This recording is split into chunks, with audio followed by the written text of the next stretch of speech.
মিথি স্মিত হেসে চা নিয়ে আসলো। হিমেলের ভাবির দিকে চাটা এগিয়ে ধরে শান্তভাবে বলল, আমার মেয়ের বাবা তাকে মানেনি, এটা যেমন সত্য, তেমনি আমার মেয়ের জন্য তার মা একাই যথেষ্ট। ভাবি, জন্মের পর থেকে তার মা তাকে বাবা নেই বলেই ছেড়ে দেয়নি, কিংবা বাবার শূন্যতা অনুভব করতে দেয়নি।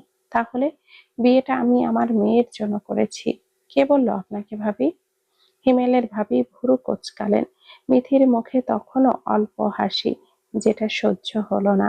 সত্যি বলতে মিথিকেই সহ্য হয় না। প্রথম দিকে এই মেয়েকে উনি যতটা পছন্দ করতেন, এখন বিন্দু মাত্রও তার অনুভব হয় না।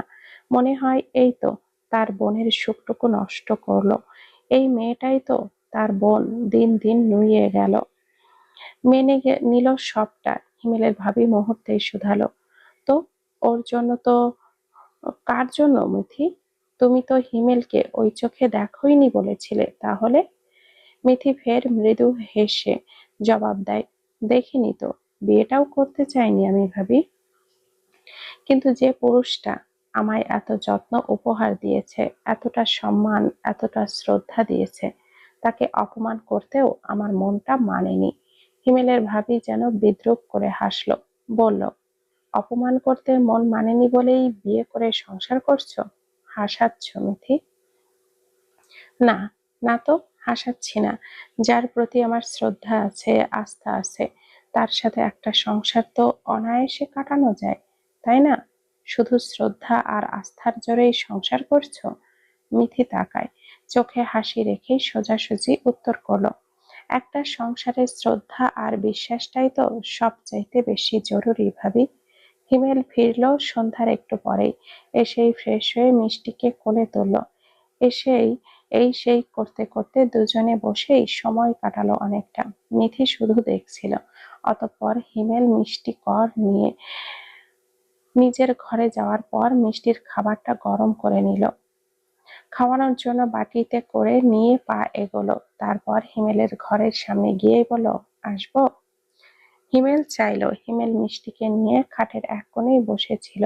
হাতে একটা খেলনা ধরালো। মিথিকে দেখেই উত্তর দিল, এইটুকু পথ আসতে অনুমতি নেওয়ার প্রয়োজন দেখছি না। মিথি তারপরেও পা বাড়ালো।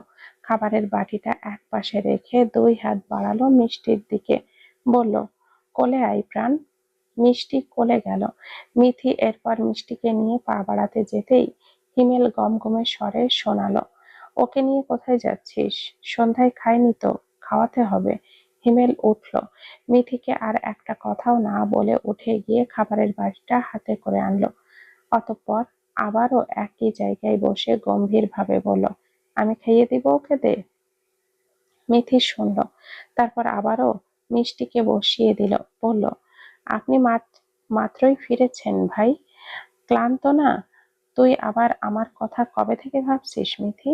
মিথি তার উত্তর করল না, দাঁড়িয়ে থাকলো ওভাবেই, তবে হাতে পানির গ্লাস নিয়ে। হিমেল ততটা সময়ে চামচে তুলে মিষ্টিকে খাওয়াচ্ছে। এই সেই বলে বলে মিষ্টিও না জ্বালিয়ে টুপটাপ খেয়ে নিচ্ছে। কাছ থেকে দৃশ্যটা সত্যিই সুন্দর মনে হলো মিথির। এই যে হিমেলের ভাবি বলল সংসারের কথাটা, সংসার নামক শব্দটার অজুহাতে মিথি এই জীবনে দুটো পুরুষের সাথে পরিচিত হয়েছে, আদ্র এবং হিমেল। এই দুইজন সম্পূর্ণ বিপরীত। একজন যেমন তার মন থেকে সংসার করার স্বপ্ন উঠিয়ে দিয়েছিল, আরেকজন একটু একটু করে তা ফিরিয়ে আনছে। একজন যেমন বিয়ের পরও নিজের স্ত্রীর প্রতি ছিল উদাসীন, অপরজন ততটাই যত্নবান। মিথির ভাবনার মাঝেই ফোন বাজলো, হিমেলের ফোনে।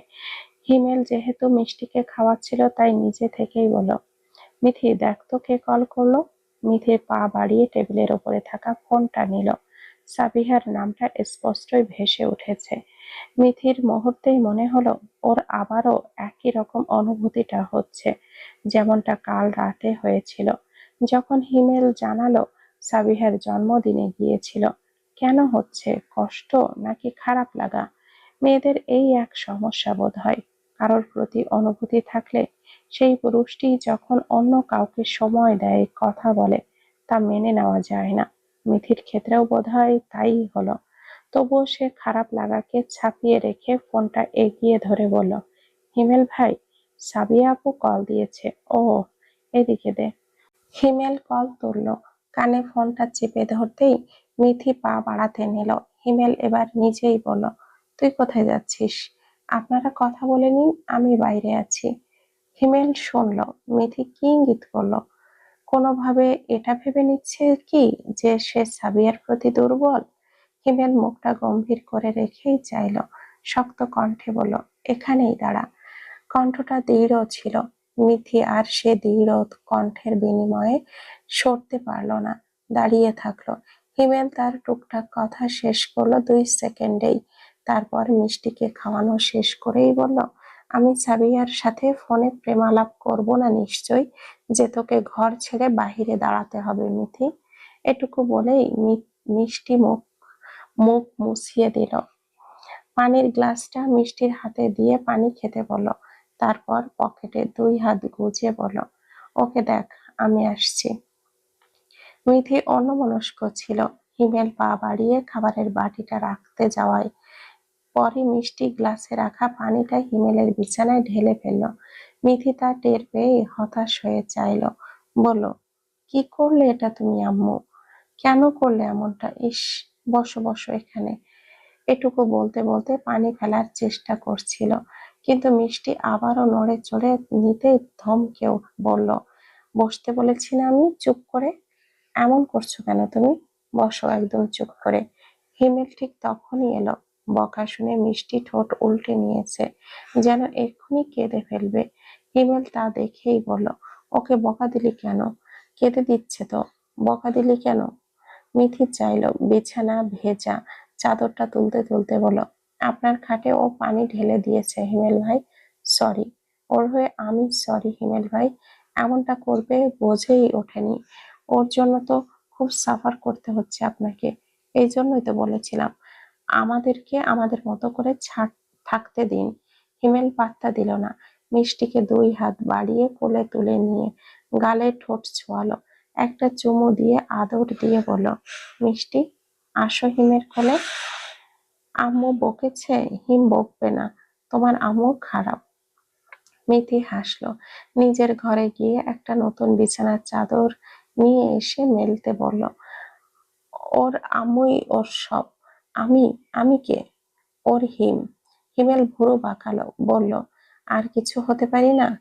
মিথির বোধহয় কষ্ট হলো না বুঝতে এই কথার অর্থ। মুখটা স্থির রেখে উত্তর করলো, আপনার এই মিষ্টির বন্ধুত্বটাই সুন্দর হিমেল ভাই। আমি আপনাকে আমার মেয়ের বাবা বানানোর উদ্দেশ্যে বিয়ে করিনি অবশ্যই। আর না তো আপনাকে ব্যবহার করার চেষ্টা করেছি। তবে সত্যি আপনার সাথে মিষ্টির সম্পর্কটা সুন্দর, আমিও মানি, এবং আমার ভালোও লাগে। কিন্তু ওর বাবা মা দুজনেই আমি, শুরু থেকেই। মনে রাখবেন। মনে রাখলাম। আপনার সাথে মিষ্টির হুট করেই এত সুন্দর বন্ডিং তৈরি হওয়ার কৌশলটা কি? শুধু আদর ভালোবাসা?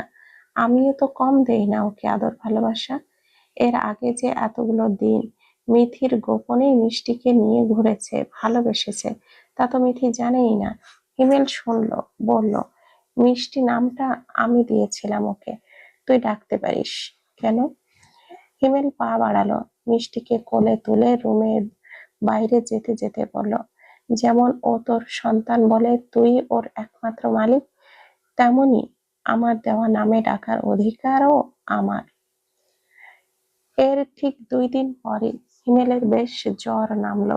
জ্বর গায়ে পুড়ে যাচ্ছে। হিমেল অথচ প্রকাশ করেনি। অফিস থেকে ফিরলেও খুব তাড়াতাড়ি। অতঃপর ফিরেই মিষ্টির সাথে অল্প একটু সময় কাটিয়ে আয়েশা খালাকে বলে নিজের ঘরে গিয়ে ঘুম দেওয়ার চেষ্টা করলো। মিথি ফিরল তার একটু পরে। সন্ধ্যার জন্য চা করতে নিতেই কথায় কথায় আয়েশা খালা বলে উঠল, হিমেল বাপটার মনে হয় অসুখ করেছে আম্মা।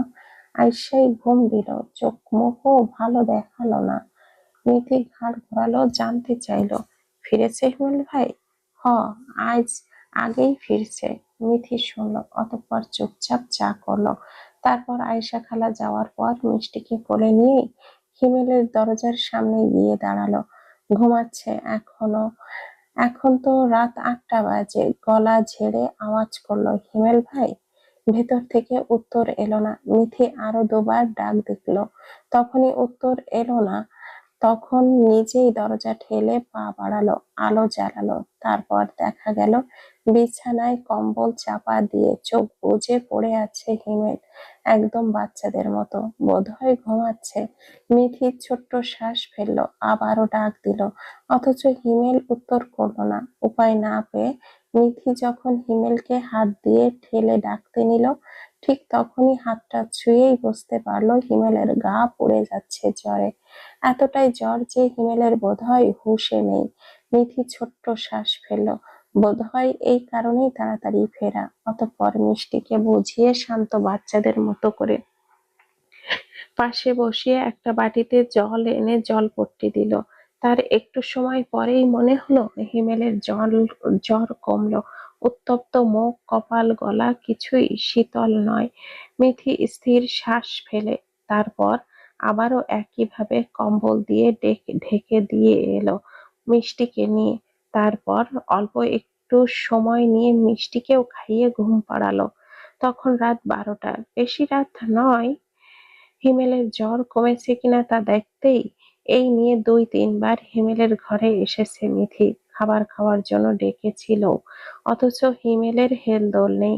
মিথি তাই কপালে হাত রেখেই শুধু জ্বরটুকু চেক করলো, আবার চলেও গিয়েছিল প্রতিবার। এখনো এলো প্রতিবারের মতো, এবারেও হাত রাখলো হিমেলের কপালে। আগে কমে এলেও এখন আবারও উত্তপ্ততা বেড়েছে, জ্বরটাও। এইটুকু টের পেয়েই যখন আবারও বাটি ভর্তি পানি নিয়ে হিমেলের রুমে এলো, তখন হিমেলের চোখ জোড়া মিনমিন করে খুলল। মিথিকে দেখা মাত্রই গম্ভীর স্বরে বলে উঠল, মাঝরাতে আমার ঘরে এলি? চরিত্রের দোষ হবে না তোর মিথি? মিথি চাইল কথাটা যে খোঁচা দিয়েই বলল তা বুঝতে কষ্ট হলো না তার। বলল, মনে তো হচ্ছে না। এটুকু বলেই এগিয়ে এলো মিথি, কপালে জলপট্টি দিল পাশে বসেই। হিমেলের তীব্র জ্বর, গা ভর্তি জ্বর নিয়েই ও মিথিকে দেখলো ছোট ছোট চোখ করে। কপালে জলপট্টি দিচ্ছে। হিমেল হেসে শুধালো, তোর মনে হচ্ছে না আমরা সত্যি সত্যি সংসার করছি মিথি? সংসার তো সত্যিই করছে, সংসার না করলে কি করছে মিথি জানে। তবুও বলল, না মানে মনে হচ্ছে না। আপনি অসুস্থ বলে এসেছি। শুনে খুশি হলাম যে অসুস্থ দেখে একটু হলেও মায়া দয়া হচ্ছে তোর। অথচ তোর সামনেই রোজ এক ক্ষত বিক্ষত পুরুষ চলাফেরা করে, তোর তখন একটুও মায়া হয় না? মিথি শুনল, তবে উত্তর করলো না। চুপচাপ খাবার গরম করে আনলো, হিমেলের সামনে বসে বলল, আমার অসুস্থতায় আমাকে খাইয়ে দিয়েছিলেন হিমেল ভাই। এখন আমি খাইয়ে দিলে কিছু মনে করবেন না। এটুকু বলে খাবার মাখিয়ে মুখের সামনে ধরল। হিমেল তাকালো, মুখ এগিয়ে খেতে খেতে বলল, শোধবোধ করছি সেই সব করে? না। তাহলে? মিথি একটাও উত্তর দিল না, শুধু খাইয়ে দিল নিশ্চুপে। তারপর এক হাতে ঔষধ আর অন্য হাতে পানির গ্লাসটা বাড়িয়েই বলল, ঔষধটা খেয়ে ঘুম দিয়েন, ভালো লাগবে। জ্বরে চোখ জ্বলছে হিমেলের, মাথা ব্যথায় টনটন করছে। উত্তরে বলল, জ্বরে চোখ মুখ জ্বলছে আমার, মাথা ব্যথা করছে, ঘুম হবে না আর। মিথি ছোট্ট শ্বাস ফেলে। হিমেল ঔষধটা খেতেই গ্লাসটা অপর পাশে রেখে হিমেলের চুলে হাত দিল। স্বাভাবিকভাবেই চুলে হাত বুলিয়ে দিতেই বলল, চোখ খুলুন, আর আমি আপনার মাথায় হাত বুলিয়ে দিচ্ছি। হিমেল অবিশ্বাস নিয়ে চাইল। মিথি নিজে থেকেই ওকে ছুঁয়েছে। কি সাংঘাতিক! ভুরু বাঁকিয়ে অবিশ্বাসের সহিত বলে উঠল, কি আশ্চর্য! তুই ভালো হয়ে গেলি কবে থেকে মিথি? নাকি এটা তোর ভূত, নাকি তোর আত্মা? তখন শেষ রাত। একটা নোংরা ময়লা খসখসে ফ্লোরে একটা পাতলা ময়লার মতো কাপড় বিছানো। আরাম আয়েশে নরম তুলতুলে বিছানায় ঘুমানো আদ্র আজ এই খসখসে ফ্লোরটাতেই নিজের অবস্থান গেড়েছে। চিত হয়ে পা দুটো সোজা করে বাম হাতটা রেখেছে দুই চোখের ওপরে, ডান হাত আলগোছে এক পাশে রাখা।